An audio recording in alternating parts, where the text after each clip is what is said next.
At the University of Lincoln, we recognise that change is coming, and we're preparing our students to lead that change. That means a great student experience underpinned by world-class research. With our students, we're solving global challenges in fields like health, energy, agriculture and climate. So come to an open day and be the change.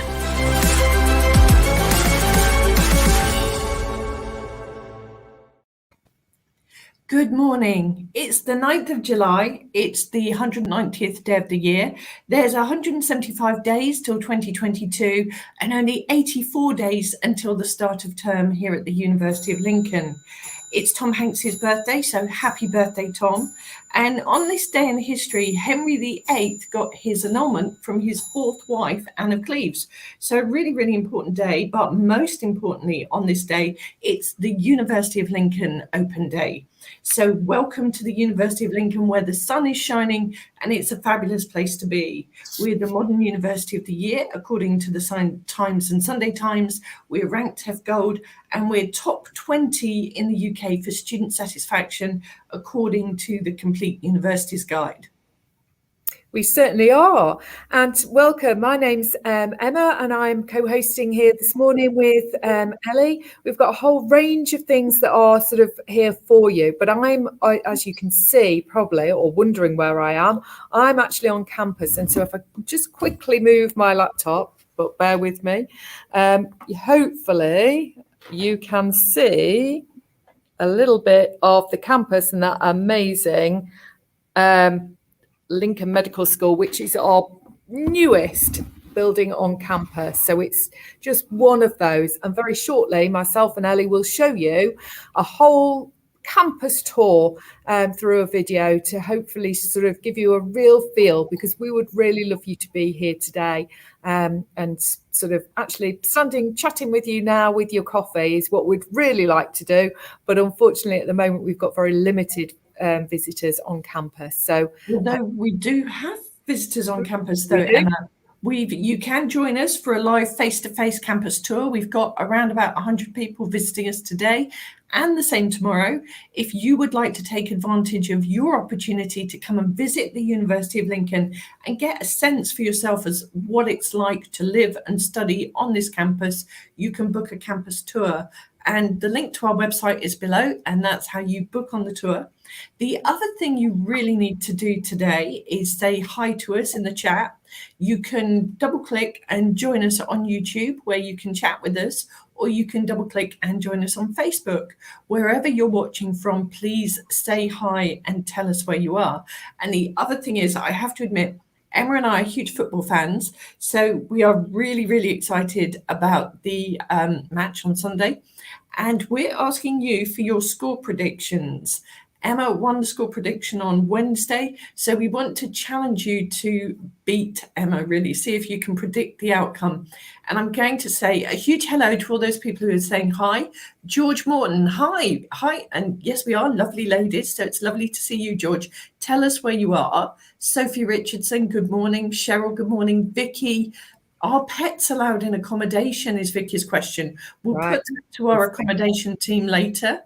Hi to Isla. Hi to Everything But Normal, Joe, Samantha, Ruby, Red, Molly, Megan, Rebecca. Hi, everyone. Tell us what your scores are. Tell us where you are in the world.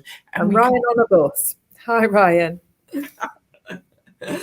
Emma, do you want to tell us a little bit about what's going on today and how people join in? Absolutely. So we really want this to be as interactive as possible. And as Ellie said, we'll start with our football predictions, but there'll probably be other things as well alongside that. So today we are going to have a very formal welcome to the university from our Pro Vice Chancellor of Lincoln International Business School, Dr. Craig Marsh, and he will be joining us very, very shortly. He's also on campus in his office today. And also then we're going to go and meet Georgia from the SU, and it's Georgia's very last day. And so we're very sad to lose Georgia, but she will have everything that is sort of lined up. Then don't worry, we're going to go to accommodation and meet Vicky in accommodation. So ask any sort of further questions, pets, anything that you want to know about accommodation, please do so. And then one of the key points in this part of the cycle is the admissions process and the application process. So we are meeting Caroline, who is our absolute queen of anything to do with UCAS applications, absolutely anything. So we will have a good chat with Caroline. So please ask any questions that you're interested in. At 11:15 is your time to get your subject information. So at 11:15, you will have to leave us. That's fine. We'll live with that, Ellie. But go and find out about your subject. So you'll need to go on, wherever you're watching from today, you will need to go onto the university website at 11:15 to scroll down and click onto your subject. And all you need to do is just click on and it'll be there. It's like magic. But if there are any parents watching today, then stay here. Don't leave. And myself and my colleague Curtis will talk about some top tips for you as a parent. So things that you'd rather ask us, but not with your 17 or 18-year-old listening. And everything's available on demand, so you can follow up and watch any of this when you want to. And I've got to say a huge thank you to Olivia Barton, who's given us our first score prediction for Sunday, 2-1 to England. I'm going for 3-0 to England. Emma, what are you going for Sunday's score prediction? Oh, it's controversial because I've got Italy in my sweepstake as well. I'm going to go for 90 minutes. I'm going to go 1-0 to England. Well done, Emma. Now, moving to the day ahead, it falls to me to welcome our Pro Vice Chancellor, our head of the Lincoln International Business School, Dr. Craig Marsh. Dr. Marsh is a subject specialist in human resource management, leadership and coaching, and is a renowned academic and practitioner. And so I will hand over to Dr. Marsh to introduce today. Thank you so much, Ali, and a very warm welcome on behalf of the Vice-Chancellor and the senior leadership team of the University of Lincoln. It's such a hard choice that you are all making, isn't it, with your parents and with your guardians, and I think our job today is to try and get you to the place where you can make the right choice. Now, naturally enough, we hope that you'll choose the University of Lincoln, but we'd like you to make that informed decision and make sure that you will feel comfortable and at home here. Why is that? We do at the University of Lincoln have the idea, the philosophy that we all subscribe to of being one community here. And I think this is, as Ellie mentioned earlier, one of the reasons why we have been voted the Young University of the Year by the Times and the Sunday Times. And that's a way we work with you, our students. This is so important from the senior leadership team all the way through down. And what do we do to promote and demonstrate that? Well, I think one of the things is that you would, regardless of the subject that you're joining, you will feel that you're part of a team here, a team with your academics, and that we put you as a leader in your own educational experience. And we do that in a number of different ways. That you will find in almost regardless of the subject that you're studying, that you have an opportunity to work with things like problem-based learning, where we present you with a situation that has occurred in business, often presented by businesses. So in the business school, for example, we have something called Challenge 4.0, where businesses will come in and present a number of cross-discipline students who work together on a real complex problem that business is faced with. And they'll work as part of their subject. And they'll present those solutions to those businesses, such that you're delivering real-world solutions while you're studying to our local businesses and to regional businesses. If you're working in more applied scientific subjects, you'll be working with our researchers. As a university, we're known for our international research. So you'll be doing research with our top researchers in the university on things that make a real world difference. And this is something that absolutely defines us as a university, that we're applying the work that we do with you, our students, and with our senior academics to problems that the world is faced with. We were the first to declare a climate crisis. One of the areas that we're working in is sustainability, both in the business school and the College of Science. We apply our different disciplines to that. And it is something that you will find that you as 17 and 18-year-olds are concerned about the climate, and we can share that concern with you. We work with you to understand that, to develop solutions to it, and to prepare you for entering that world. We also are great subscribers in the idea of creating global citizens. That means that when you go out into the world after your studies, that you are prepared to face the challenges of a global world, whether that's sustainability, whether that's leadership, whether that's understanding organizations. So again, we work with employers all across all of our disciplines to make sure that we're preparing you with those all-important skills that you'll need when you enter the world of work, the skills, the knowledge, the attributes, and the behaviors. So it's not just about the core discipline. It's not just about the rigor of the education that you get at Lincoln. It's also about learning teamwork, it's learning problem solving, it's learning communication skills, it's learning how to put ideas together to create something different and new. These are the things that employers are looking for. So those are infiltrating all the way through the studies that you get here. But most of all, and when you hopefully some of you will have the opportunity to come and visit Lincoln, and I'm looking forward to seeing some of you a bit later on. This is such a wonderful place that we're all so proud of to live, to work, and to study. It's a small campus, relatively speaking, at the heart of a beautiful city. And that is so important for your learning experience, because feeling part of that community and being happy in that community means that you're going to be better at your studies. That's how we know, that's how students learn. So you join a wonderful community in a beautiful city. And that's something that we're also really proud of. And I hope that perhaps in about 4 years, I'll be there on the stage as proud as you and your parents and your guardians to be graduating with us in the beautiful cathedral of Lincoln, and then celebrating in the castle afterwards. So with that, I'm going to, please do enjoy your day. I hope you do get a chance to make the right choice for the all-important university choice. And I commend you back to my colleagues to allow them to give you the information and that you'll need to be able to make that choice. Have a wonderful day. Thank you. Thank you so much, Craig. Like you, graduation is my favourite day of the year. So I really can't wait for that moment in 4 years' time where we're all stood there at the cathedral. That will be fabulous. Absolutely. But Craig, what a wonderful introduction. I know you've got lots going on today. Can you tell us a little bit about what people will experience with you today? Yeah, of course, Ellie. And we have, obviously, there are some students here and they're with their parents doing the campus tours, which will be nice to bump into them a little bit later on in the campus. It's looking like a nice sunny day for us at the moment, anyway. But also in terms of the virtual events. So for those students who are possibly interested in studying with us at the business school.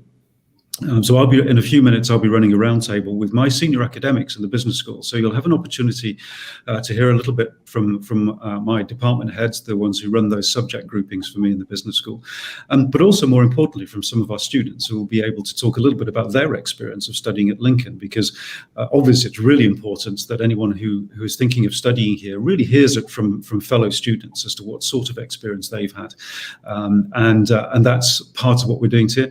I'm also running my own session a little bit later on, as you said, Ellie, for parents and guardians who perhaps just want to engage with us on different subjects from their charges. So we'll be running a bit of a Q&A later on, so that they can really ask us anything at all about what they're letting themselves in for by having a member of their family come and study with us. That is fabulous. Thank you so much, and have a really good day, Craig. Thank you for your time. It's great to join you. Thank you, Craig. It's lovely to see you. Goodbye. So, Emma, it falls to us now to try and give everyone who's watching an idea of what it's like here in Lincoln, because you may not have visited us, you may not know what an absolute hidden gem it is. And so with the help of our producer, Darren, and with the help of amazing technology, we are going to introduce you to the City of Lincoln and our wonderful university. Now, as we said before, you can visit us. We run campus tours almost every day. You can come to our website and book onto one of those. If you're further afield, then we're doing an open day in London, with Dr. Alex Jones, and that will be Alex Sorry, George. Emma. Thank you. Dr. Alex George, who's the Mental Health Ambassador for young people in the UK, recently appointed by the Prime Minister. So that's going to be a really exciting day. That's going to be on the 18th of August, and that's in central London. And again, you can book for that. Dr. George will also be doing a virtual event with us on the 5th. And we're also doing an event with Chris Packham here on campus on the 4th of August. Dr. Chris Packham is one of our visiting professors here at the University of Lincoln. But as part of our tour, what you can see here is the cathedral and the castle standing over the beautiful city of Lincoln. And this is a wonderful introduction to the city. It gives you an idea of the size and scale of the city, and also what a beautiful place it is. The cathedral that you can see there was built in 1072. And for many, many years, it was the tallest building in the world, even taller than the Great Pyramids at Giza. That was because it had a wooden spire on top of that central spire, which was just as tall as the spire that you can see there. And then in 1548, the spire collapsed. It's believed to have been struck by lightning. And it was no longer the tallest building in the world. But the reason I mention that is because pilgrims traveled to Lincoln from all around the world to visit St. Hugh's Shrine. And this was what you can see from basically any entrance to anywhere you come from into Lincoln. You can see the cathedral on top of the hill calling you home. You certainly can. And are we going to start on our tour, Ellie? Brilliant. So here we go. And this is the new part of the city. And that's the absolute beauty of Lincoln, I think, that there is an absolute fusion of old and new. So it's sort of the bottom of the hill, which is here, the Brayford Pool, where I am, is the new. Although it's absolutely infused with history as well, but we have made it very new. So this is the Brayford Marina, and you can probably sort of see, if you've got better eyesight than me, that to my right, probably your left, is the double tree sort of Hilton Hotel, which has been sort of built up. And the other side is the university campus. So the building of the Minerva building, Alfred Tennyson building, and surrounding the campus there, you will see our student accommodation. So our student village as such. So Signet Wharf is sort of straight in front of me, and also I can see the Swan pub, which is one of the venues that Georgia will tell you about from the SU slightly later. So it is a beautiful, beautiful place, and particularly today when it's nice and bright.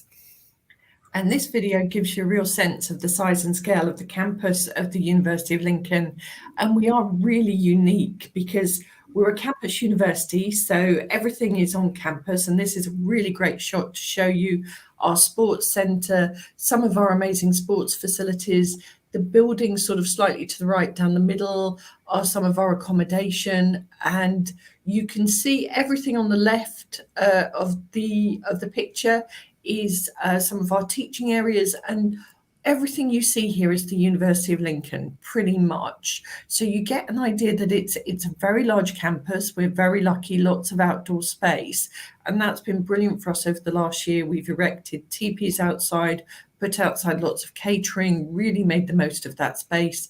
And the unique thing about Lincoln is that we're absolutely in the heart of the city. So the cathedral and the whole city that you'll see later on in the video, everything's around about 5 to 15 minutes walk away. So you don't need a car, you don't even need a bicycle to get around. There's no bus trips late at night. You can walk anywhere, literally within about 5 minutes, but you're living within this beautiful campus environment.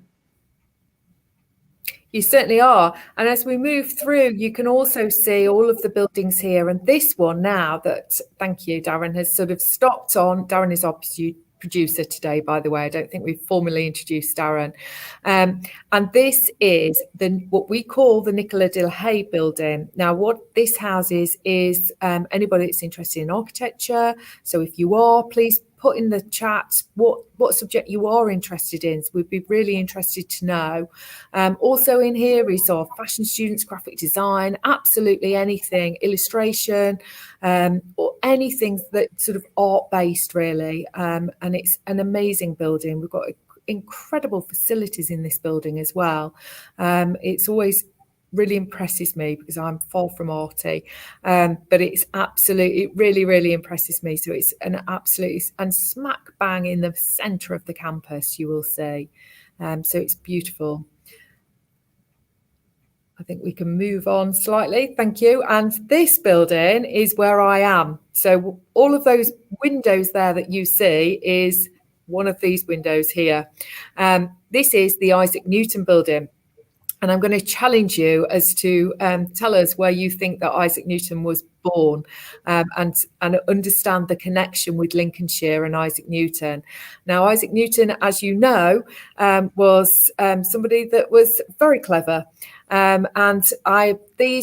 This building literally houses the scientists of the future. So we will expect in this building to see the future physics, maths, computing, engineers of the future. And as Ellie sort of mentioned, and I think also Craig mentioned earlier, it was jointly supported, this building, by Siemens, and we have an absolutely unique partnership with Siemens. They have staff here in this building that work here as well, and on opportunities to be trained by the very best and industry-led people here at Lincoln with Siemens. So it's an absolute real gem that we have Siemens here in Lincoln, really.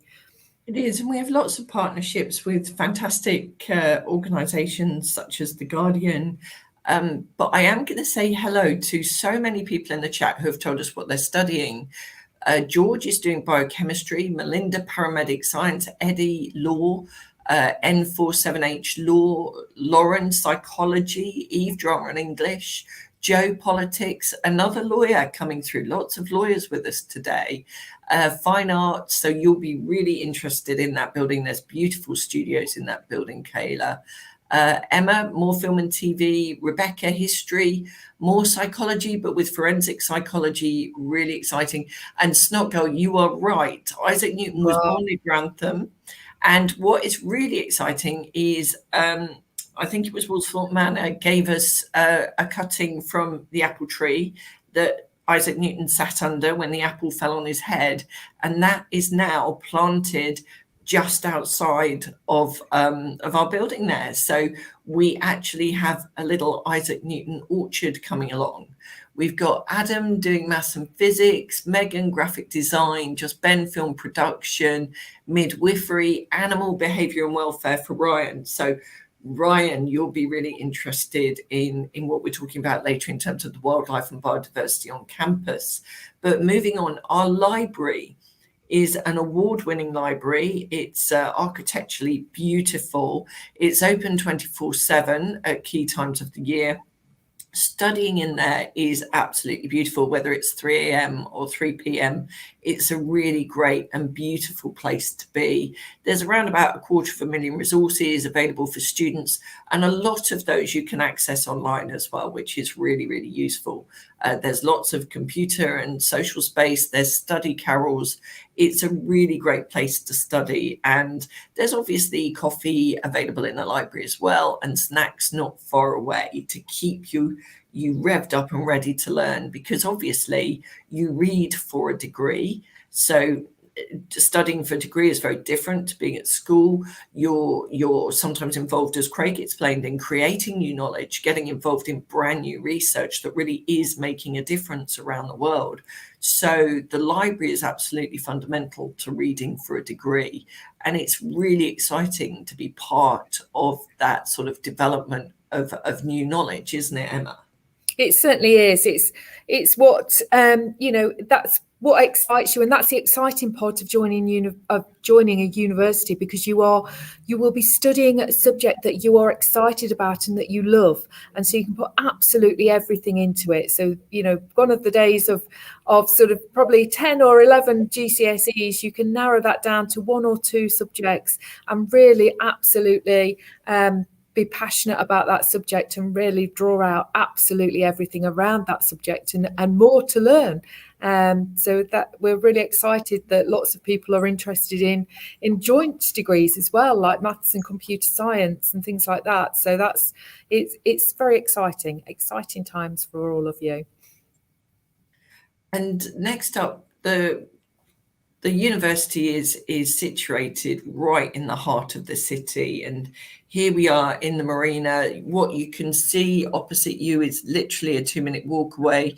You've got the cinema, Wagamama's, various pubs. So as Emma said earlier, there's a real fusion of old and new, and a lot of our accommodation overlooks the Brayford pool, which is truly beautiful. And if Darren, our wonderful producer, moves us on a bit, you can see the Brayford Bell, where you can do a trip downriver, and you can also see some of the amazing wildlife. We do Signet Watch every year, and the swans are prolific on the Brayford pool. We've also got Muscovy ducks. We've got otters here on the Brayford pool as well.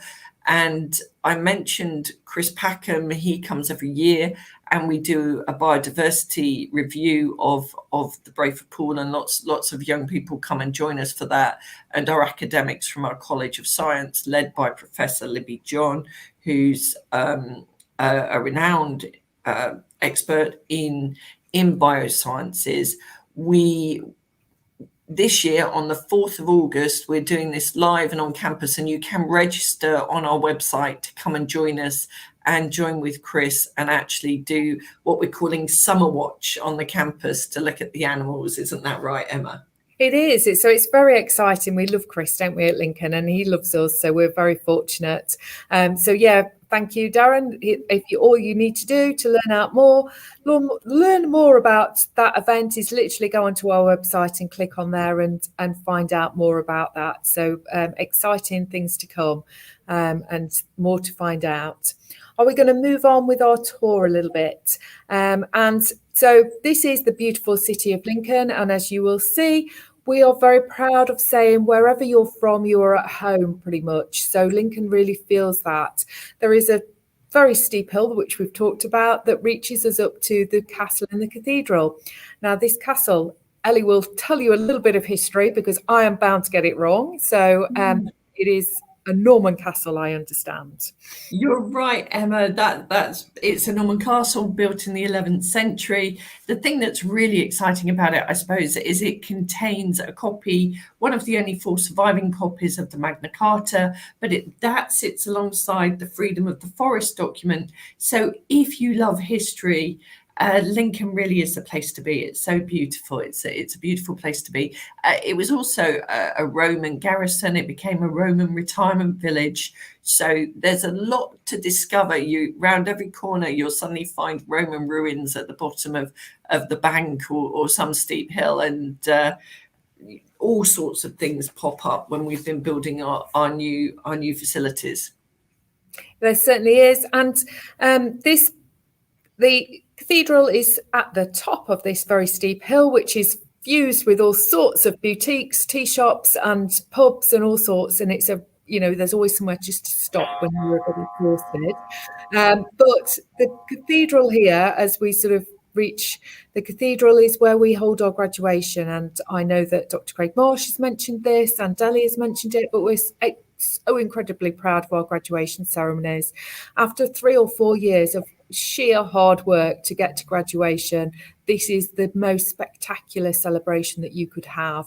I would argue with anybody that this has to be one of the best graduations that you could come as a parent or as a graduate or graduand. So we have the ceremony in the cathedral and our celebration in the castle grounds, and that is the absolute beauty of this city, really. I think that's fabulous. I think if you want to study in a beautiful city, in a university that's top 20 for student satisfaction, that's the modern university of the year, that's exciting, and there's lots and lots going on, then do come and visit us in Lincoln and see if we're the university for you. We'd love to have you come and see us. So it's really important. We've actually managed to keep to time, Emma. Massive thank you to Darren. That's a first for us. We are going to speak to the president of our Students' Union next, and we were ever so grateful to her for joining us today, because I must say, before she joins us, this is Georgia's very last day as president, and Georgia has been the most fabulous president for the University of Lincoln. She's done so much for students and supported and represented them during this really difficult COVID year. Working with Georgia has been a real honour and a real pleasure. So welcome, Georgia. Thank you for joining us. Thank you very much. How like you're trying to make me cry, Ellie, before I join. I know, I feel a bit emotional, Georgia. I feel bad for all those people watching, because they just don't know all the amazing things that you've done and everything you've achieved for Lincoln. And it really has been an absolute honour to work with you this year. And I know that you're going to go on to make such a difference in this world, because you have already so far. So thank you, Georgia. Don't cry. I'll try not to cry. And we'll get Emma to get us back on the straight and narrow. We will, but we will miss you massively, Georgia. However, this is all about new students and the exciting and award-winning Lincoln Student Union. So do you want to just quickly tell us what the Student Union is really, and what, lots of people don't quite understand the enormity of what a student union actually is. I'm sorry, yeah. It's not quite right. Absolutely. I'm trying to make sure I'm in the right frame too. So students' unions are here basically to make sure students' academic interests, extracurricular interests, and everything to do with your kind of university journey is represented, and that is the best so it can be. We do a lot of stuff in terms of the activities, so sports societies, academic societies, we all run those and make sure students can get involved where they want to. And we also have a large contribution in terms of nightlife and kind of any extra events and things. So one of the main things that we do, especially if you're joining first in September, October time, is we do freshers. So this is a week full of events, some alcohol, some non-alcohol, so there's something for everyone there. We do nighttime events, so Quack, which is our main one. It's all duck themed, hence Quack. And we do different themes, sports teams and things like that. We'll hold socials, so you can come and join in that way. We also do things like cinema nights outside. So we have a really large screen that we put outside, which especially in September, October time, where it's just getting a little bit chilly, but it's still quite nice outside. It's the perfect time for it. We also this year got a golf course, a crazy golf course that we do. So there's lots of different things. We kind of collect everything and put something on for everyone. Throughout the year, we do different events as well. So quizzes, things like that. We do quizzes in all of our venues. I'm actually currently in one of our venues. This is, let's see if I can get this better, Tower Bar. It is currently closed to the public, hence why all the chairs are up. But Tower Bar is our main kind of like bar, especially for like sports and society. So it's a sports bar. So we show all the games the Euros have been on, especially over the last couple of weeks. And we also do like our quizzes and things here. We also have the Swan, which is a pub venue. So especially for anyone who prefers a more quiet venue, really good for that. The Barge, which is probably everyone's favourite venue, which is our cocktail boat, essentially. So really cool for, especially if you're bringing your parents or any parents are coming up with their children. It's always where I take my dad when he comes to visit me. Yeah.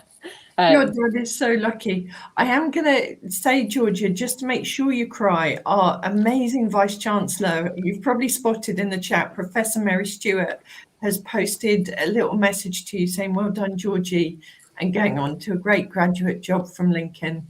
Good luck and thank you. So just for anyone who doesn't know, Professor Mary Stewart is our amazing Vice-Chancellor. She's a specialist in social mobility and the Civic University, and really does put students at the heart of every single thing that we do here at the University of Lincoln. And you're nodding, Georgia, you definitely agree. Yeah, absolutely. So I've been here since 2016, which is when I first started my undergraduate degree. I know I saw a few people saying they did history or are coming to do history in their comments, so would definitely recommend, especially because my graduate job is in heritage. So it clearly does what it says on the tin.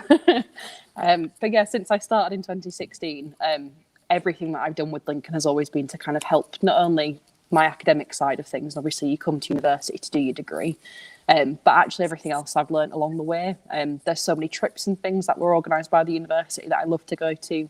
There was a satellite campus for an American university that was a yearly trip, and probably one of my favourite events that I just kind of popped along to. All the different sporting opportunities, things like that. I started a sports society in my first year of university. I helped co-found the fencing society. Always a fun fact because I can't fence, but still fun to do.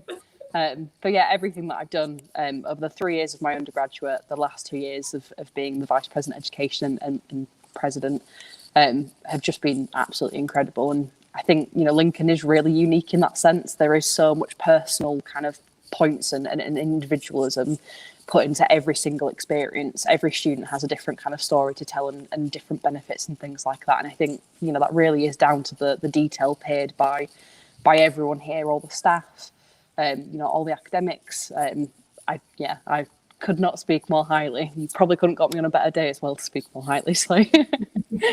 Oh, Professor Stewart is saying, and now you're making me cry, Georgie. I will miss you so much. I do agree.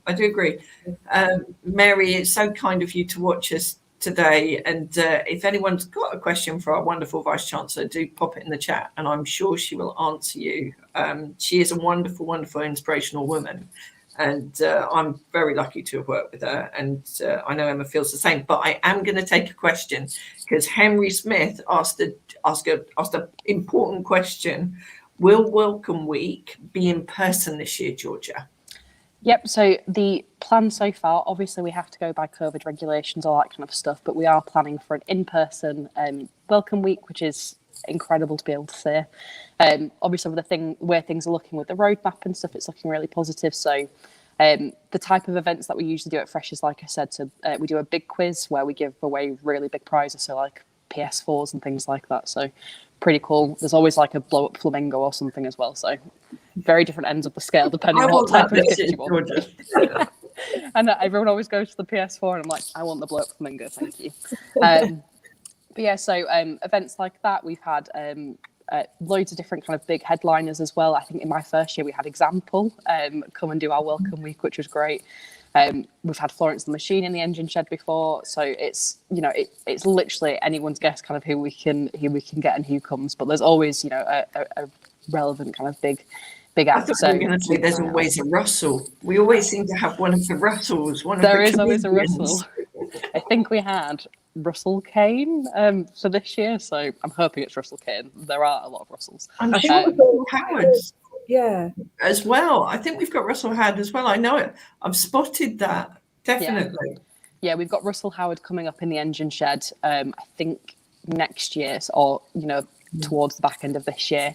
We had Russell Kane in last year's Welcome Week, which was still kind of 50-50 online and in person events. So we're still looking good in terms of that. So but yeah, plenty of events planned. I've already had a little bit of a sneak peek at some of the themes and things, and it's looking really, really good. So I'd keep an eye out, Henry, on social media. Definitely go follow the SU because we post all of the updates there. So if you want to be the first in line to get wristbands or anything like that, or see who's going up, it's absolutely best just to go follow on Instagram, Twitter, Facebook, whatever you fancy. And I think if you are an applicant for this year, there is a pack going out in the post. So if you filmed for us, there is a pack going out in the post from the Students' Union with all the lineup, Georgia, isn't there? Yeah. So. No, exactly. So you'll be able to see everything that's going on through that as well, and all details in terms of where to get wristbands and tickets and things. So just keep an eye out in the post, like Emma said. If you've not put as firm, go on the website and look there. But I definitely recommend going as firm. I definitely don't regret it. So no one else would too.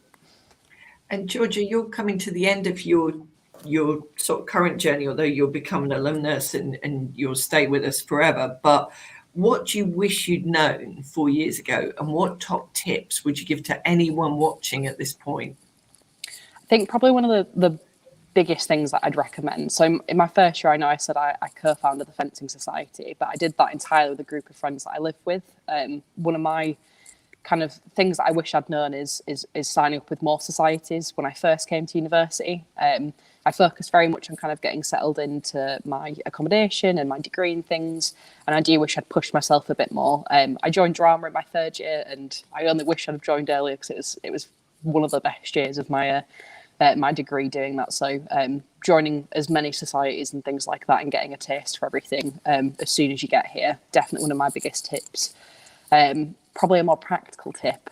You don't need to bring a kettle, toaster, all that kind of stuff. Definitely look for what your accommodation provides. If you're in university accommodation, they're incredible in terms of what they provide for appliances and things. You only really need plates and bowls, etc. But also get in touch with people before you move in, because someone will bring something. I think we ended up having like 3 ironing boards and 3 irons in our first year, which I never ironed in first year anyway, so too many. Is it worth picking up one of the questions from Ryan? Ryan's he has confirmed, so congratulations, Ryan, and that is fantastic. But he's very anxious about coming and making friends. Do you have any advice? Oh, absolutely. I think, Ryan, one of the big things that I did in my first year, and when I first arrived, I came to university the week before Freshers' Week, so my accommodation let me join a little bit earlier. And I was in a 12-person flat, completely alone. And my dad had dropped me off and just had a teary goodbye. And I kind of sat there and I was like, what am I going to do to make sure I have someone to go and talk to and someone to do something with this week? So I joined my course group chat, and I'd literally just dropped a message in saying, is anyone in Lincoln already? Does anyone want to make friends? So those like really little kind of pushes to make connections in that way. It is really good because you have quite a few different groups of people to make friends with. So your flatmates are a ready-made friendship group. People on your course, make sure you say hello. It's as simple as going and sitting next to someone rather than taking up an empty seat far away, and just introducing yourself. It is a big step, and I was the only person from my college to come to Lincoln. There was a quite a big group of us, but a few decided to go into work, so I came completely by myself in that sense. So I needed to work extra hard to make sure I made some friends, and I still talk to pretty much everyone that I've met throughout my journey. So those little steps, just saying hello. I know it sounds really simple, but it works. Well, everyone feels the same, don't they? Everyone feels exactly like you, Ryan. Everyone's worried about making friends. But we must take the question from Zavon. Zavon Baptiste says, are there sports clubs available? Absolutely. So, like I said, fencing is a really good one. We've got rugby, both men and women's, football, both men and women's, hockey, swimming, lacrosse, equestrian. I could go on. We also have a mixture of kind of friendly sports and things like that. So if you're just wanting to get involved just to make friends and to try out something, and then we're also part of books. So if you are competitive and you want to kind of push your sporting ability in that sense, there's loads of opportunities for either friendly games or for the more competitive kind of side of things. So there's loads of options. If you want to go to the website, we have a full list of everyone we currently have. And if there's a sport that you want to do that we don't have, you can set up your own sports society when you get here. So loads of options. And also Mary's just reminded us that we're putting into place some social media groups for each programme. So if you've confirmed, you'll be able to meet up virtually before you arrive. There's also Friends for Life that you can join to meet people before you come. And we've actually had our first Friends for Life wedding with people who met on Friends for Life before they came to uni and got married. So that was very exciting. Now, one more question. Emma, do you want to choose one more question for Georgia? I think one of a very good question from Jess, I think, and I'm not expecting that you answer all of this, Georgia, but it would be good to have a student's view, I guess. Mm-hmm. I really want to experience uni life, but student debt is quite daunting. Why would you say going to uni is more worth it than an apprenticeship? So I was actually asking myself this question quite recently whilst I was looking into getting my next step in my jobs, because I've taken the educational route into history and heritage, whereas some people will choose to volunteer, work their way up. And probably one of the biggest things that I'd say, in terms of the debt side of things, I think there's talks later on and there's loads of resources on the uni website, so check them out. But student debt and student finance works very differently to normal debt. It's not something that's hanging over your head. It's all set out professionally. It's done in that sense. So if you're worried about that, I definitely recommend talking to, your college supervisor or anything like that. look into the resources in terms of how it actually works, because when I first came to uni and was deciding to, I was so worried about like, I can't have like all this money hanging over me or whatever, but it works really differently. So look into it and kind of get some reassurance there, because it's not as daunting, you know, in actual fact there. Why I'd say probably going to university more than an apprenticeship, I think it's all the extra bits you get. It's not just your degree, it's all the extracurricular stuff, all the friends, the sports societies, your degree itself, you know, things like the Lincoln Award. That's something that's completely unique to Lincoln and looks incredible CV-wise. So your next steps, you're already putting yourself up an extra kind of step in the ladder in terms of employment. So there's so many more things you can do alongside your degree that I think make it, you know, worth it. Apprenticeships are great. I know the university does do quite a few apprenticeship programs too, so there's definitely a nice mix of things depending on what you want to do, but it's completely personal preference. But if you're wanting to you know, get as much as you can for the next 3 years, I'd always recommend uni, because I've never once regretted doing my degree or coming to Lincoln, so I think it's worth it. Georgia, you've been amazing. Thank you so much. I'm going to move us on because otherwise we'll get behind schedule as per usual. But Georgia, have a fantastic last day. Thank you so much for spending some of it with us and with the new students coming through. And goodbye. We'll see you later. Thank you, very Georgia, much. and good luck. You're Bye. welcome. Thank you. And there will be absolutely amazing Georgias that will be coming into place literally sort of days away, that will be here ready to sort of give you all of those experiences in Welcome Week and beyond throughout your whole sort of student career. So there will be definitely some new Georgias and Baileys and Aminas and everybody that arrived here.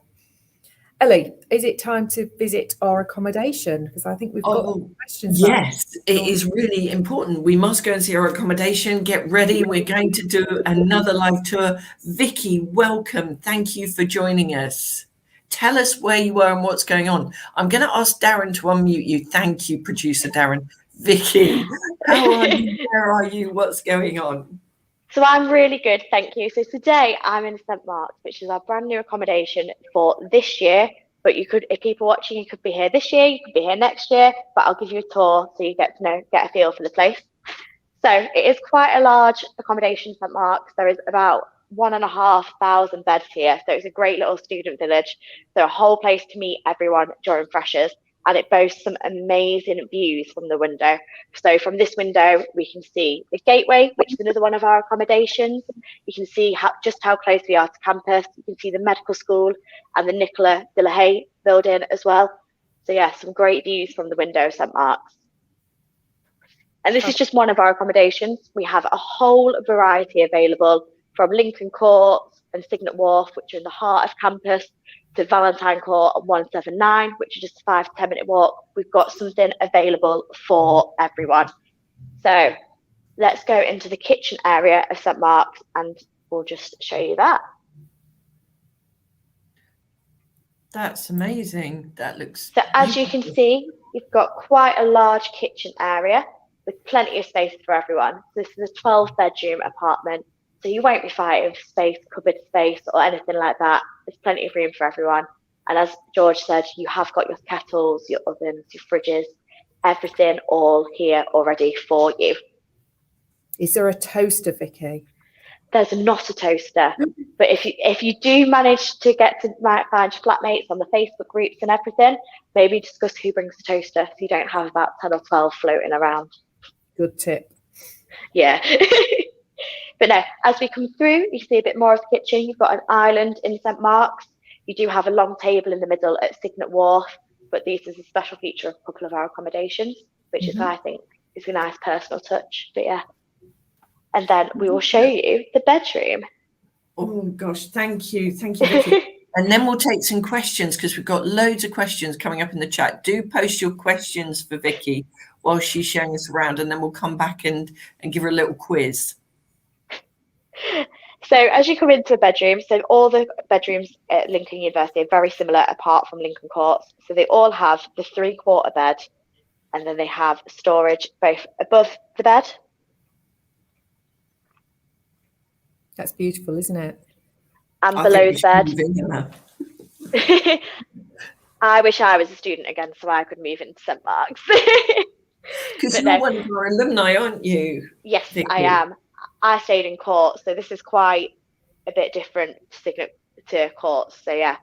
And then opposite the bed, you've got your desk space with 3 drawers. So nice and easy for your stationery or your clothes. And then you've got the overhead storage for your books and trinkets, whatever you decide to put in there, photos from home, etc. And then you've got a wardrobe, and you got all of this in every single accommodation. It'll just be slightly different sizes and shapes, but everything has the same. And then you've got a full length mirror and an ensuite bathroom. So the majority of our accommodation are ensuite. There's a few at Lincoln Courts that are not ensuite, but you will only get them if you want a non-ensuite room. That is brilliant. Now, we do have absolutely loads of questions. Are you ready to take questions? I am ready. And if I don't get a chance to answer them, my colleague Kai will be answering some of them in the comments as well. So don't worry if I don't answer it personally.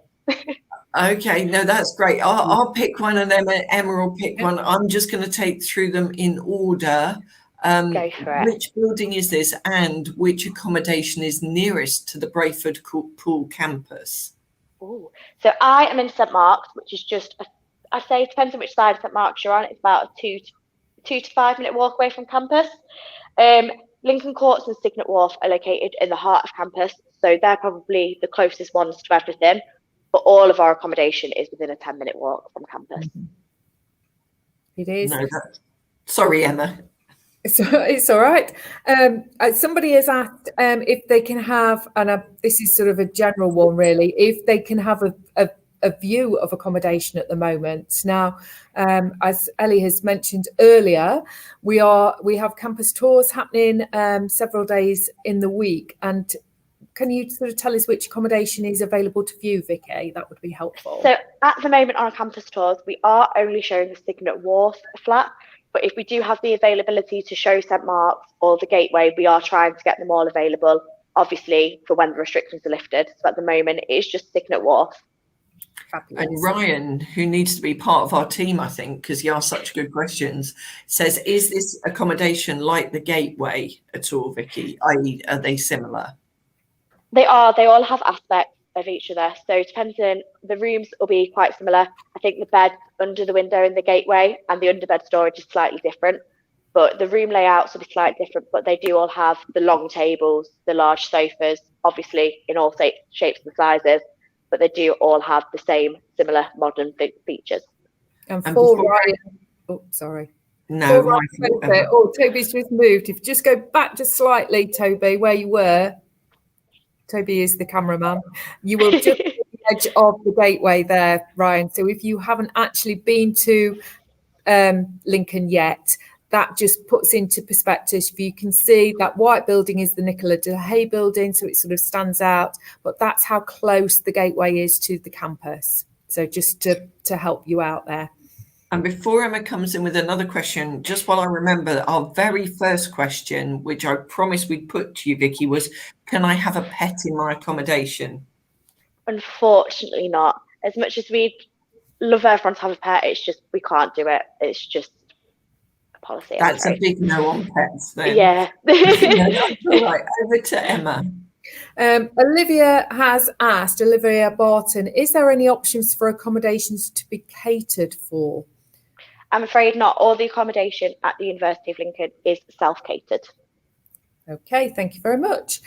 We have, and I can't see it now, I'm hoping Darren can find it, a question about parking, which is quite a regular question about parking and our accommodation. Is there any accommodation? Oh, Patrick, it was.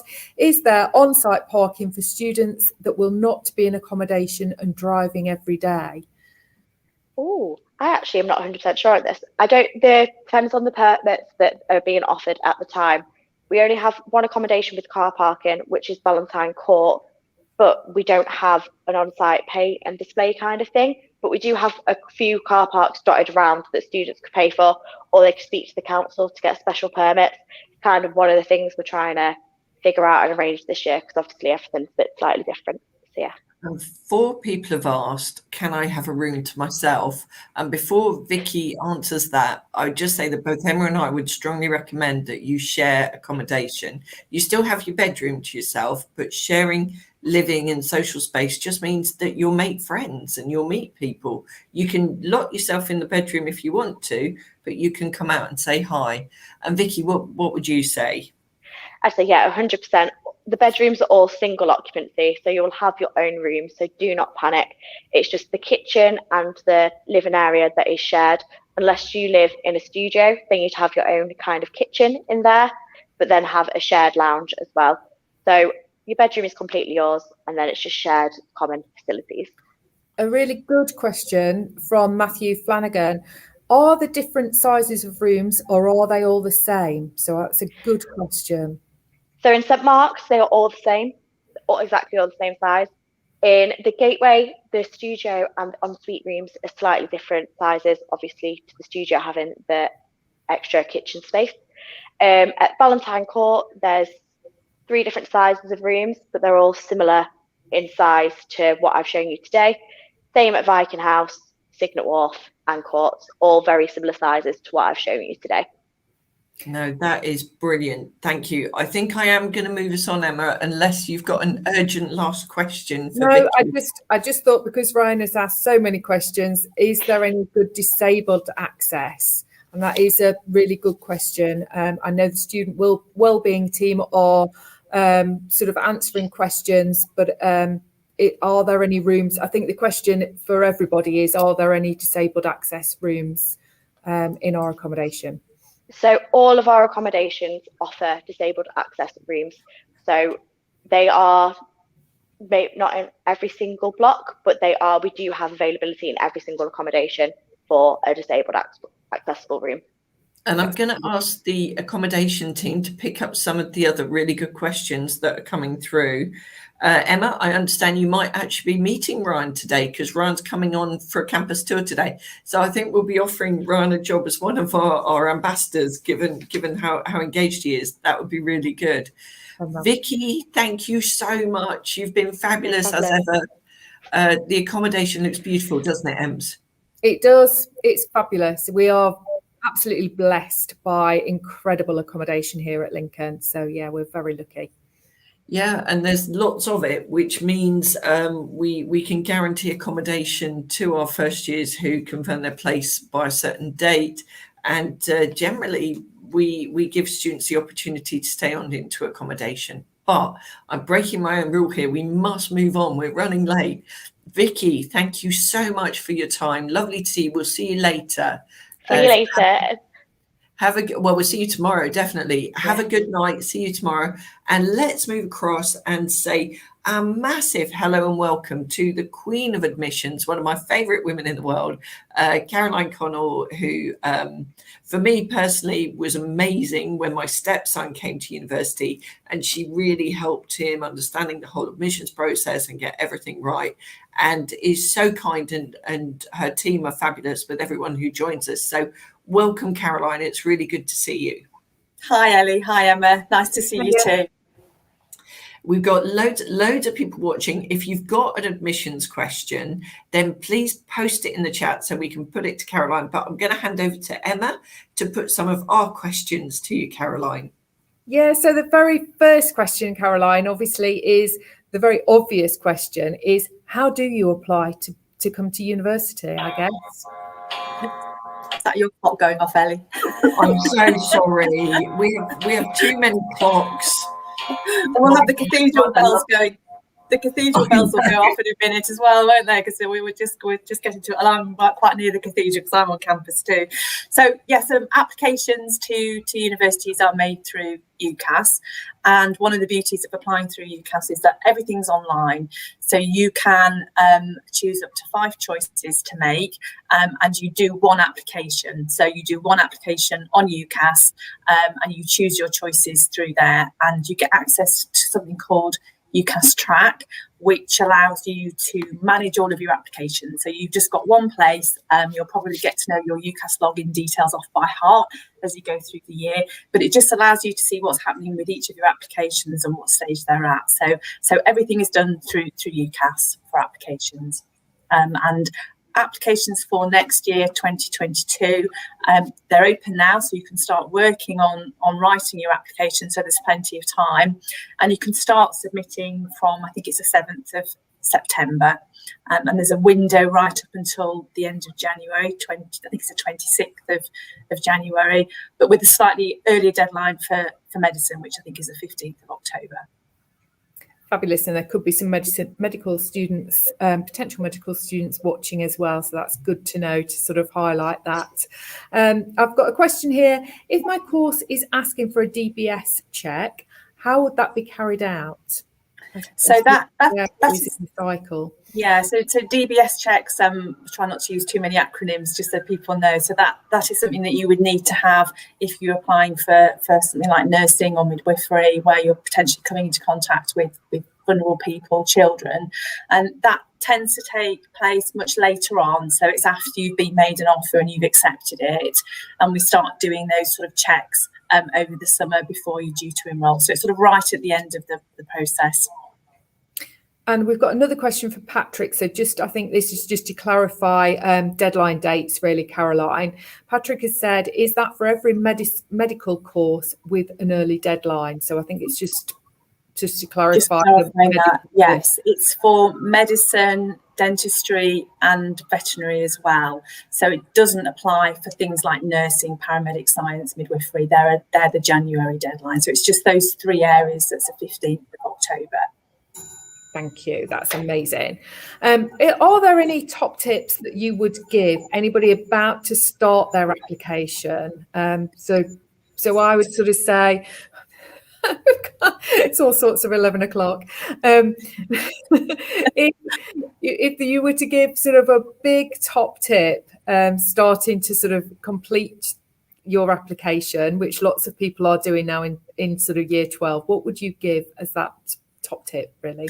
Yeah, it can be quite daunting because there is so much choice out there, and how do you start narrowing down your choices? So I think the first thing is to choose the subject that you're interested in or subjects. So that's the first starting point, and hopefully you'll have some idea of what that might be from your A-levels or your BTEC, whichever course that you've done. You'll know where your strengths are, where your interests lie. So pick the subject area first, and then it's a question of trying to look at what university you're perhaps going to do that subject at. There's a huge amount of information out there. The UCAS website is a very good starting point if you're really not sure, because you can look in regions, areas, look at particular universities. But I think when you start deciding which of your universities you are interested in, start delving into their websites. Our website has got a course page for every single course that we have. Lots and lots of information there about the subjects that you'll do. It goes into the modules that you'll be taught, how you'll be taught. It will also talk very much about the entry requirements that you need to come onto that programme. That's very key to looking. You want to make sure that if you're choosing that university, are you going to have the right academic qualifications to get in there? So, for example, if you're doing something like biology, you're going to need a science subject. So just check those. You don't want to waste one of those valuable choices. And then I think the next step is to start visiting universities when you can. Obviously, we're offering campus tours at the moment. Virtual open days are a fantastic way of looking at what we offer, but to actually can't beat coming to visit, because I think you really get a feel of whether or not that university is going to be the right fit for you. Hopefully full open days will start again soon, as soon as government guidelines say we can, but just come and visit. So some top tips there, I think. Thank you. And we've got a really good question about deadlines. What are the key deadlines, Caroline, that people need to be aware of?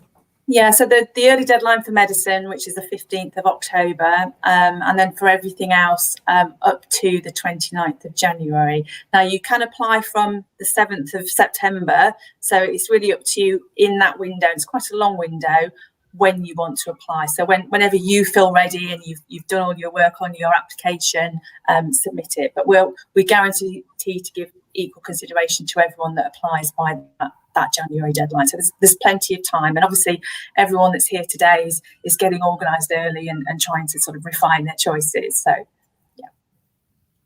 Fabulous, thank you.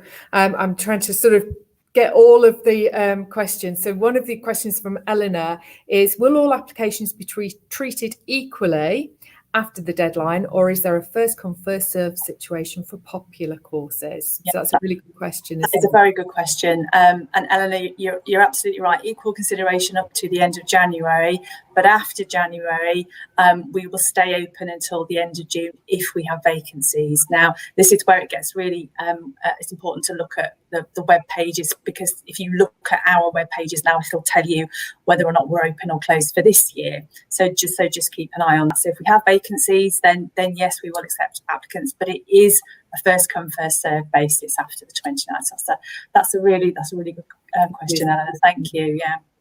Yeah, it is. It's definitely get your application in early, or certainly by the deadline. By the January deadline, yes. Yeah.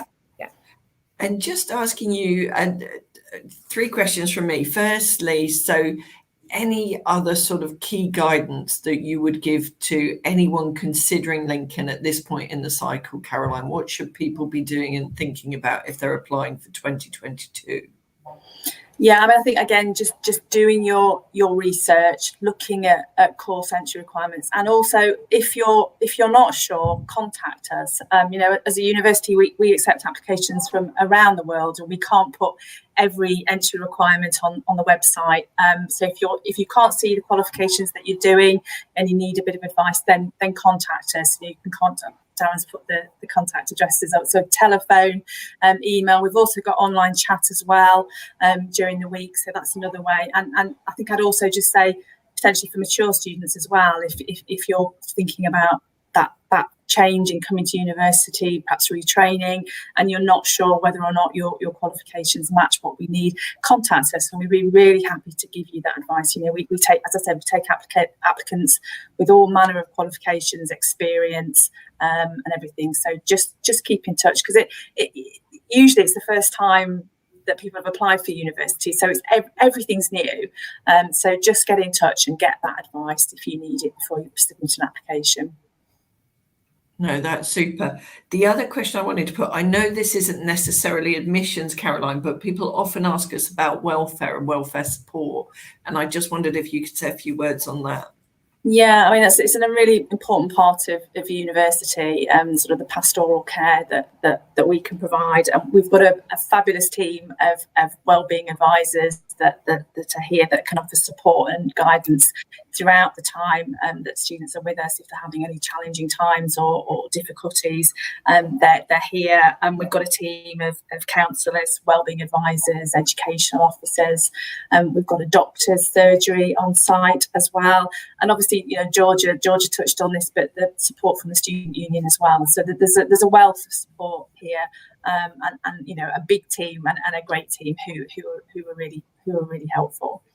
And I'm going to pick up on Alicia's question and put it to both of you, Caroline and Emma, and obviously Olivia's question as well, which is similar. So Alicia says, what do you look for in a personal statement? And Olivia says, how heavily weighted are personal statements when being given offers? So if I ask you, Caroline, but then come to you, Emma, because you do a lot of training on personal statements. Yeah, and I think the personal statement is probably the challenging bit of the UCAS application, because it's almost you're writing a sort of a short essay about yourself, but it's your opportunity to tell us about you, and we are interested in looking at that. We get lots of information usually from a personal statement about you as an individual, but we're really looking for what is it that you're interested in about the subject? Why have you applied for it?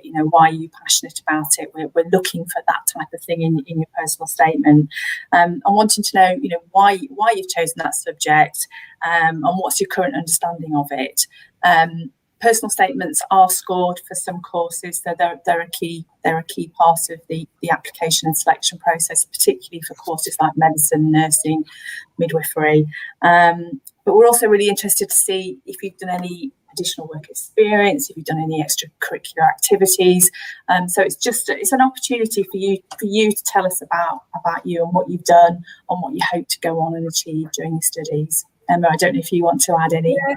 And the only other sort of tips that I would also give is, bring out you. Don't, it is aptly named a personal statement because it is just about you. So it's certainly not about, some of the confident sort of peer that's in your sixth form. So be very passionate about the subject and that's the student that we want. And also make sure that you get somebody to proofread it at the very end, because actually grammatical sort of mistakes can easily sort of be picked up, can't they? So just get somebody, an auntie, an uncle or a mum or dad, just to really read it at the end. That would be my couple of top tips with your personal statement. But don't panic about it as well. That's really good advice. I'm going to pick up on 2 questions. Rosie is asking, I have a pet horse, can I bring that along? You will be astounded that we do have stabling actually at our Rise Home campus. So if you are desperate to bring your pet horse, Rosie, probably best to give Caroline a ring and have a chat with her about that. The other question I wanted to pick up is from Harish. Harish, you very sensibly asked, are there scholarships available for Indian students planning to study computer science here at Lincoln? We have a massive international community here at Lincoln with students who join us from 140 different countries. And we are very proud of our approach to one community, inclusivity, diversity and equality. And we do not tolerate any kind of hate at all. And Caroline and the team provide lots of support in terms of international admissions. So Caroline, would you mind commenting on that one? Yeah, Harris, you might want to look at our website because we've got so many different scholarships. We probably haven't got time to go through them all now, but there are a number of scholarships, particularly for international students. So if you go to our website and look at the scholarship page, you'll see all the different ones that are available to applicants and to students as well. Yes, and I'm going to say a huge thank you to Jess Zai, who says this is a really nice open day. Thank you, Jess. We are, as our ambassadors, I think that's Connor said, we'll love to hear that. And we do, don't we? All 3 of us really love to hear that. It's really nice. We want to try and answer as many questions as we can and help you make the right decision for you. Lincoln may be the right university for you. It may not. We always advise people to try and visit if they possibly can. But we just want you to try and get a feel for it, don't we, Caroline? Yeah, no, absolutely. That's nice to hear. Really nice. Thank you for that. Just a quick sort of time check on people that are interested in their subject talk. So they will start in about 3 minutes. And just a reminder, thank you, Darren, by Magic, as to where to go and find out about your subject. Most of those subjects are live, so our academics are there. So please think of your questions around the subject, and they will want to interact with you as well and find out more about you. As much as you want to find out about the subject. So that's the link that you need to go to join your subject sessions, which will be starting at 11:15. And Emma, you'll forgive me for answering Eddie, I hope. Eddie says, what a great open day. Thank you, Eddie. And Ellie, I love the painting. And both Caroline and Emma know that is my beloved dog, Benson, dressed as Prince George, I believe. So I really love it. So thank you, Eddie. You're my favourite student. And I'll have a word with Caroline to look at your application most favourably. Not really. Caroline would never do that, would you, Caroline? But we will ask Harish's question, which is a really good question. What do you look for in a student's application?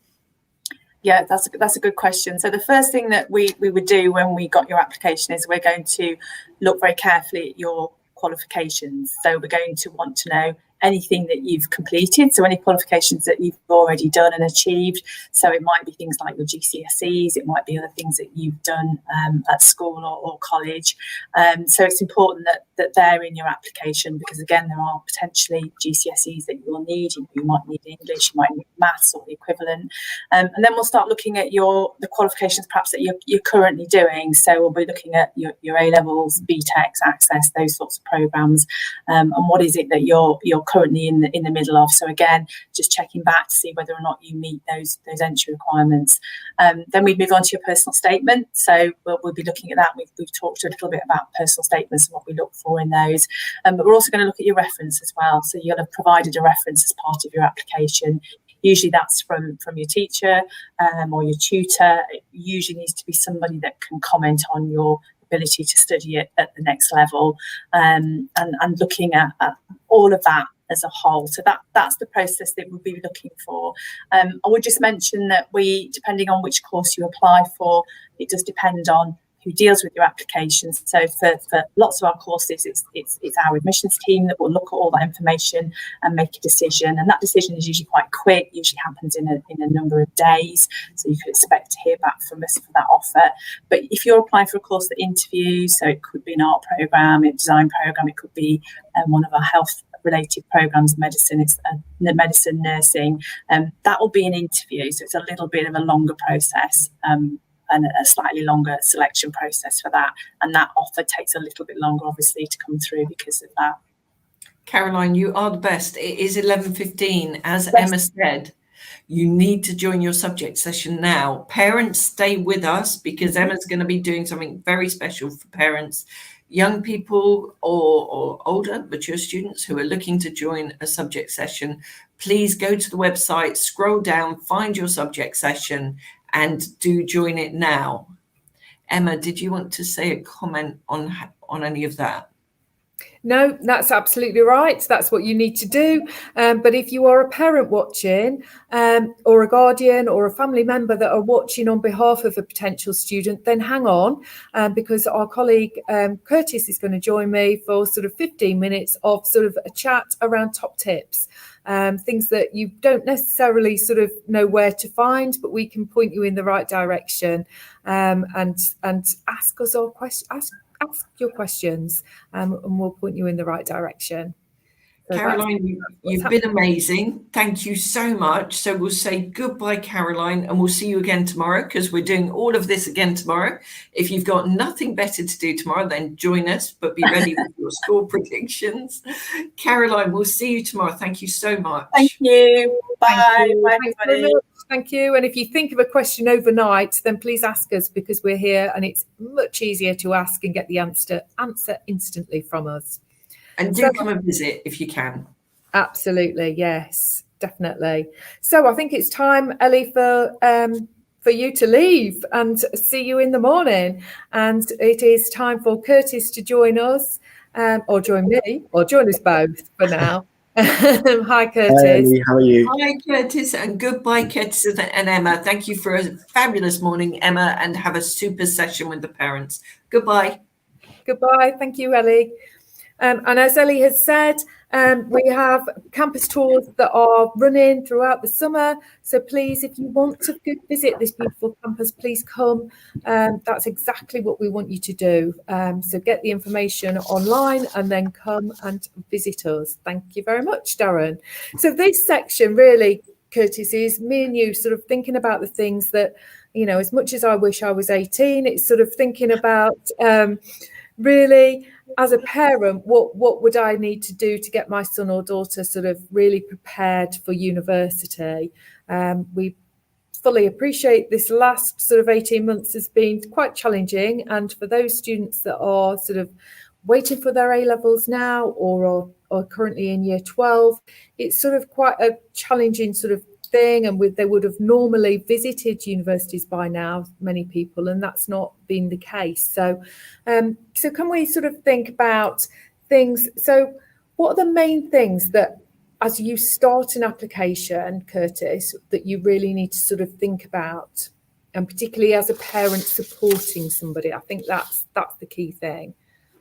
Yeah, I think thanks, Emma, for allowing me to join you. So I think the main things that kind of parents really need to be thinking about are their son or their daughter, their child's choices, so their firm and insurance choice, student finance, and kind of any additional financial help. And I know a lot of these things have kind of been touched on earlier today, but of course, as Emma said before, and as Ellie has mentioned, obviously, if you've got any questions, please feel free to ask them, and we'll try to answer as much as possible. Accommodation, which obviously we had Vicky earlier on, which was, I always love seeing the accommodation. Like, it's just one of my favorite parts of the open day. I don't know why, I see the accommodation all the time. And then, of course, budgeting as well. So I think these are really kind of key areas for parents really to be thinking about to support their child's application. Would you agree? I absolutely would agree. Yeah, a senior accommodation, really doing your research around accommodation, I think, is absolutely key. Just before I sort of continue, I just want to pick up on Chocolate's question. Please, if you are on campus and you are in Lincoln now, please go to the LPAC and find somebody there. Sam is there, I know for sure today, and we won't let you miss out on a campus tour. I can assure you of that. If you are there, we will fit you in on one of the scheduled campus tours today. So I don't want you to miss out if you are currently in Lincoln. But yes, absolutely, Curtis. I think it's not just about what you bring to accommodation, like, you know, how many toasters you have and things like that. But it's finding out sort of the budgets. As a parent, there is sometimes occasions where you will need to support financially the accommodation. So I think it's worth, as a parent, having a quick look at our accommodation pages and being realistic about what is within budget for your family as well. So it's always worth having a little head start as a mum or dad to maybe have a look at those sort of things as well, isn't it? And making sure the whole package is right. 100%. I think a lot of people, you know, my parents included, had questions and concerns about kind of budgeting, financial support. And I think, you know, if we can help alleviate some of those concerns or questions that people have, of course, please feel free to, as I said before, to ask in the chat. Were you ever kind of concerned then, or did you think a little bit more about kind of financial or the financial cost to university? Because I know for myself, I was like, oh, I'm going to be taking on this debt.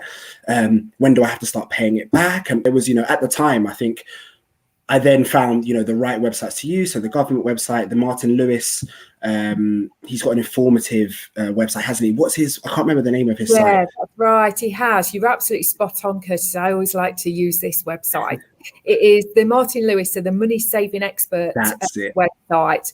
And that is amazing because, as we know, the government websites are exactly where we should be pointing you, but they can be very government websites. And the Martin Lewis one gives a budgeting sort of calculator, so you can look at and really sort of give some real sort of some myth busting, I guess, particularly around sort of the myth busting around student debt and this worry that people think that it is a debt rather than an investment. And I think what Martin Lewis does is sort of really sort of portray it as like an additional tax, almost like a student tax, rather than sort of a debt. And it really is an investment in your future. And I know some of the things, Curtis, that people worry about is when do they start to pay back this debt? So how much do you have to earn to start to pay back your debt? I believe it's £27,295. That's the start earning fee. So, you know, you'd hopefully be in, you know, a good job by this point. And you don't really, if I'm being honest, I started paying back my loan. I've been paying back for many years now. I do look young, but you know, I've been paying mine back, and you don't actually really notice it. So as you rightly said, Emma, and kind of Martin Lewis kind of alludes to, it is kind of more of an investment, and you're kind of paying it back sort of over time. It's not something that as soon as you graduate, the government says, right, we have to have this money back right now. It doesn't work like that. You very much start paying once you get to £27,295. Then the government starts taking a small portion of your wage. And I think I believe it's around £90 a month or something along those kind of lines. So really try not to worry about the cost of university. I genuinely believe it's one of the best investments I've ever made, into my future, and it's opened so many doors. And I know George was talking earlier on about from the Students' Union about how much bigger the university experience is than just kind of going and studying at university. I 100% believe it's a worthwhile investment. It absolutely is. And I think the other thing about this this sort of repayment is it's not like any other debt. So if you drop below the sort of the 27,295, which it currently is, if you drop below that as you're earning, you stop paying. And that's not like a car loan or anything else, is it? I mean, talking about sort of your student experience, I mean, tell us, Curtis, you sort of left London, you're based in London, we've not alluded to that, but you're based in London, and you took a choice of travelling quite some distance to your university, didn't you? Yeah, I did. I really, I think at the time I really wanted to, if I'm being completely honest with the viewers and yourself, I think I wanted to try and move as far away from London as possible. At the time, I think the furthest I thought was Liverpool, and I really enjoyed the student experience there. It's a slightly different experience to Lincoln. I think it's a lot more busy, a lot more bustling. I think if I was to choose university experience now, I'd probably choose somewhere that's a little bit more quiet, like Lincoln, a bit of a smaller city, somewhere that has a real kind of community feel, where I don't have to I could kind of, if I wanted to, roll out of bed in the morning and just walk over to my my building. Whereas when I was in Liverpool, I kind of had to sometimes take transport, and or I'd have to walk a fair distance to get to where I wanted to go. But I think that was, that is really the beauty of Lincoln, is that everything is so close together, which obviously brings down the costs. And I think it's just a really unique experience. It's very, very different from being in a city like, as you said, as you mentioned, I'm in London. London is obviously quite big, and for some students can be quite overwhelming. Whereas I think Lincoln is, a really, really nice, it's a city, but still has a kind of a safe and really safe feel and community feel as well. So, but I loved every single minute of university, so much so that I decided to do a master's as well and continue education. And you were also an SU president at Liverpool as well, I believe. I was. I really enjoy it. I think that's, as I mentioned, I think the wider student experience is really something, and specifically for parents, my advice would be to get your son or your daughter really thinking about what else they can do besides studying when they join university. So, when I joined university, I was, part of the football team. I joined the dance team. I think I was one of the only few guys on the dance team at the time. But I loved it. I thought it was amazing. And that really helped me to meet new people. And then as a result of that was run by the Students' Union. And then I got involved in student representation afterwards. And it was one of the best things I've ever done. So I think looking back now, if I had a child, I would really encourage them to join as many things as they possibly could and really get that full experience. I agree, absolutely agree. One of the other things that people do worry about, particularly as a parent, is there's a lot of support, and I know the student wellbeing team are on the chat, so thank you for that. But one of the things that as a parent, they could have had support in school or college, the whole of their time. So when they come to university, does that stop, or that's the concern? What sort of support is here at our university? Yeah, I mean, we've got, a fantastic support network at the university. We've got student wellbeing, we've got counselling, with chaplaincy, we've got the on-site GP surgery. There's so much support. We've got the transition team who help students transition from, A-level and B.Tech and, kind of pre-higher education to that degree kind of level. So I think, parents need not be worried. Students need not be worried about the transition, because all of that support, that pastoral care, is actually available at university. And I think, some, as I kind of mentioned before, when I studied in Liverpool, it was a different beast. It was huge. It was a massive university, whereas, Lincoln is, slightly a large university, but definitely not to the kind of the 30,000 students. And it really does have this feel of, oh, I'm in somewhere else where I feel like a community. I can ask questions. I've got great contact, and my tutor is literally here. I can ask them a question. I think that's really, really important for students to kind of feel comfortable when they join the university. Absolutely. And as a parent, I would say, if you know that your child will need support, often they feel when they leave school, they go into university, they're going to wipe all of that away. And you as a parent might sort of think differently. So what I would suggest is having a quick chat with the wellbeing team. They are, as Curtis says, we've got amazing sort of transition team, sort of Megan, Danielle, and a whole team of them, and headed up by Julie. And they will very happily have a conversation with you at application process, during the application process, to find out what sort of support is available and what you think might be available. It can be just as a drop-in, you might just need a little support, or actually you might need much more support than just an ad hoc sort of support. So absolutely. Other things are to make sure that you sort of register with the GP. We have our own GP surgery here at Lincoln. Again, it could be because you've suddenly got, because COVID tonsillitis, or I was going to say just something a normal or an ongoing sort of condition like diabetes, or that you need continual education prescriptions with. So we have our own sort of GP surgery here, which is great. Just moving on very quickly, Curtis, because I'm conscious of getting all the information out for everybody. Obviously when you go as an 18-year-old to university, sort of, you've probably not budgeted for sort of your laundrette and your weekly shop. So what sort of advice would you give for budgeting?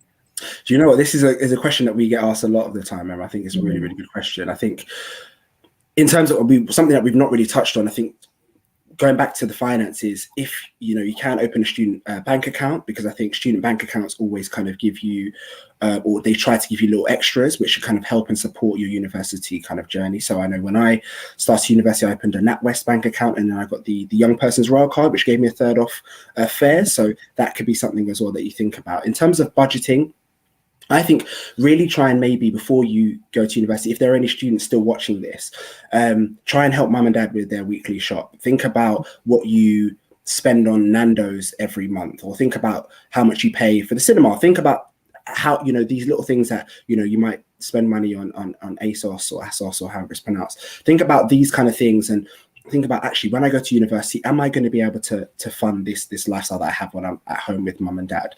And really try to budget where possible. Try and do a little bit of a dry run whilst you're at home still, so that you're kind of aware of how much things cost and kind of how much you can kind of spend. Think about as well, there are a number of different discounts that you can get. So I think there's uni days, there's NUS, there's lots of different discounts, student discounts that you can get access to and that you're entitled to when you're a student. So really try and make use of these things, because they will really, really, really help when you start university. One thing that we haven't touched on yet, Emma, which I have to kind of talk about, is a lot of people ask us, or the question is, my son or daughter doesn't know how to cook, will they survive? Yes. Now, Emma, you all know better than me as you're a parent. Does this worry you? Do you think to myself, oh my God, like, what do you think?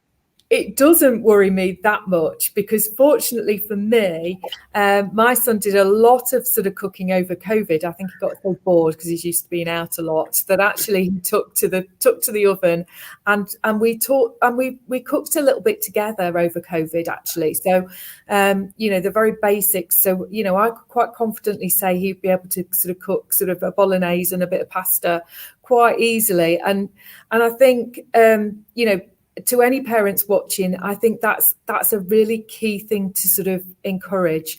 You don't want, those stories that your son or daughter is living on a sort of like super noodles for the whole term till Christmas. It's not what you want, is it? So very basic terms. We have, I'm sure Curtis has got all sorts of stories of people when you sort of moved into your halls, of people that don't even know that you take the cardboard off a microwave meal and things like that. So really, really try to have some very basic sort of cooking skills. Nobody's expecting, cordon bleu. Absolutely not. No, but very basic. And it's a good way to make friends as well, I think. It is. I think if you learn to make just one kind of meal and you have a signature meal, so whether it's a lasagna, chili con carne, whatever it is, whether it's a vegan version, whether it's a meat version, whatever you want to make your signature dish, learn it, get it down, spot down to a T, and then when you move into student accommodation, you're like, hi, I'm Curtis and this is my dish, or hi, I'm Curtis and I make cookies, something that you can really kind of bring to the table and use it to kind of to make friends. I think, I don't want to scare anybody, but we had when I was in my first year at university, I think I had someone who used to put the pasta in the kettle to make pasta. I mean, there were all sorts of stories. But yeah, but if you like parenting tips like that might not go amiss, mightn't it? And I think that's they're really sort of some of our top tips really for around this. Certainly, as well, some of the questions that a lot of parents worry about is how students get around. So the beauty of Lincoln, obviously, as I think you've sort of alluded to, is actually you don't need to bring your own car. Lots of 18-year-olds now have their own car. But my worry as a parent, because I am a parent, is would I want my son or daughter to be the one that is giving the lifts to the supermarket, one that is giving the lifts to the swimming pools, to around the city and putting that pressure on that student when moving, and that transition to university is quite a big ordeal as it is, isn't it? So really consider whether the use of a car in Lincoln is really worth it. Because Curtis, you travel up to Lincoln quite regularly, don't you? And the transport links are pretty good, aren't they? Yeah, they're fantastic. And, as has kind of been mentioned before, when kind of Vicky was in our accommodation, you can literally see the campus. It's right there. You really, really, really don't need a car. And as I said before, that was one thing I didn't do when I moved to university. I didn't take my car till my third year. And that was because Liverpool was a big city. It was somewhere that, you needed, I needed a car sometimes. So, but Lincoln, you don't need to bring a car. You really, really don't. It's just, as Emma said, it's an added cost. You will be the one giving lifts. You will, and then you feel bad asking for petrol money. You don't want that predicament. That's not where you want to be. You want to be able to kind of budget and spend your money on other things that you might need and just having a good time, really. Absolutely. Fabulous, Curtis. Well, I think we are going to leave it there. If there is anybody watching, then please ask us any questions. But we'll be back tomorrow for our open day tomorrow as well. And hopefully we will have some further questions and we can sort of answer those as we go, Curtis. But thank you so much for being my co-host for this session. It's been a pleasure. And I just want to say thank you very much to everybody. Just to reiterate again, the campus is open. We are obviously working towards much bigger open days in the autumn, but please come to a campus tour throughout the summer and book on to those campus tours, because that's exactly what we want you to do. We want you to actually see this campus in person, speak to an academic and get that real experience so that you are absolutely educated in all that you need to know about the University of Lincoln. So thank you so much, and we will see you all very soon. Thank you.